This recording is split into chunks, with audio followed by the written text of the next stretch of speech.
అందరికీ నమస్కారము. సుబ్రహ్మణ్య షష్ఠి. ముందుగా మీ అందరికీ సుబ్రహ్మణ్య షష్ఠి శుభాకాంక్షలు.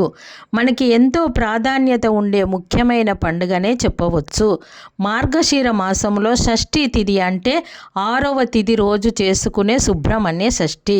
అయితే 2025వ సంవత్సరంలో సుబ్రహ్మణ్య షష్ఠి అనేది నవంబర్ 24 బుధవారం రోజున వస్తుంది. పురాణాల ప్రకారము సుబ్రహ్మణ్య స్వామి రాక్షసుడైన తారకాసురుని ఓడించి దేవతల రక్షకుడిగా ధైర్యము, శక్తి, జ్ఞానము ప్రతీకగా మారిన రోజు అని చెప్పబడుతుంది. శాంతి మరియు పరిష్కారాల కోసము, ముఖ్యంగా సర్పదోషమును తొలగించడానికి ఈ రోజు చాలా పవిత్రంగా పరిగణించబడుతుంది. సుబ్రహ్మణ్య షష్ఠినే స్కాంద షష్ఠి లేదా కుమార షష్ఠి అని పిలుస్తారు. ఈ పండుగ రోజు స్వామివారి చిత్రపటాన్ని పెట్టుకోవాలి. సుబ్రహ్మణ్య స్వామివారి చిత్రపటము లేదు అంటే శివుడు, పార్వతి, వినాయకుడు, కుమారస్వామి నలుగురు ఉన్న చిత్రపటాన్ని అయినా పెట్టుకోవచ్చు. స్వామివారికి చేసే ప్రత్యేకమైన దీపారాధనలో షట్కోణ దీపము పెట్టుకుంటాము. ఆ దీపాలు పెట్టుకోవడం కోసము ఇలా 6 ప్రమిదలు సిద్ధము చేసుకోవచ్చు. ఈరోజు జంట నాగులకు కూడా అభిషేకము లేదా పూజ చేసుకోవచ్చు. ఒకవేళ మీరు జంట నాగులకు పూజ చేయడము దేవాలయంలో వీలు లేకపోతే ఇంట్లోనే జంట నాగులకు బియ్యపు పిండితో తయారు చేసుకొని పూజ చేసుకొనవచ్చును.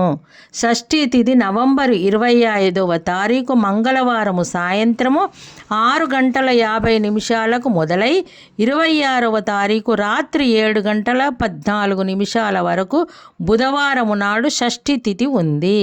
సూర్యోదయానికి షష్ఠీ తిథి చూసుకుంటే 26వ తారీఖు బుధవారం ఉంది కాబట్టి మనము సుబ్రహ్మణ్య షష్ఠిని నవంబర్ 26వ తారీఖు బుధవారం రోజున చేసుకుంటున్నాము. ఈరోజు స్వామివారికి అభిషేకం చేసుకోండి. పంచామృతాలతో అభిషేకము చేసుకొని సంకల్పము చెప్పుకొని దీపారాధన చేసి నైవేద్యము పెట్టుకోవాలి. సంతానం కోసం వేచి చూస్తున్నవారు లేదా ఏమైనా దోషాలు తొలగాలని అన్న ఆ రోజు సుబ్రహ్మణ్య స్వామిని ఆరాధించాలి. అలా చేయడం వల్ల మనకి ఉన్న కష్టాలన్నీ తొలగిపోతాయి. పిల్లలలో కొంతమంది పిల్లలు మాట వినరు, మొండిగా ఉంటారు. పిల్లలలో మార్పుల కోసం కూడా మనము పిల్లలతో పూజ చేయించాలి.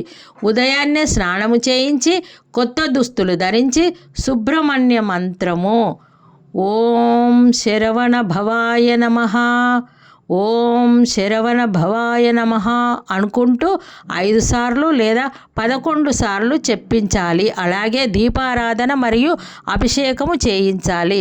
స్వామివారికి పిల్లలతోనే చేయించాలి. అలాగే ఆ రోజు పిల్లలకి స్వామివారి గురించి చిన్న కథ చెప్పండి. రాక్షసుడైన సురపద్ముని జయించి కథ చెప్పండి. ఇలా చేయడం వల్ల పిల్లలలో ధైర్యము, బుద్ధి, ఆరోగ్యము, అడ్డంకులు తొలగింపు, శాంతి, ధర్మనిష్ట అభివృద్ధి చెందుతాయి. ముఖ్యంగా వచ్చేసి స్వామివారికి ప్రసాదాలు కూడా పెట్టాలి. వడపప్పు, చెలిమిడి, నువ్వులు, చిమ్మిర, ఆవు పాలు ఇలాంటివి నైవేద్యంగా పెట్టాలి. నాగుల చవితికి ఎవరైతే పుట్టకు వెళ్ళలేకపోయారో, ఏదైనా అడ్డంకులు వచ్చి ఆగిపోయారో ఈ సుబ్రహ్మణ్య షష్ఠికి వెళ్ళి పుట్టలో పాలు కూడా పోయవచ్చును. భక్తి సందేశం.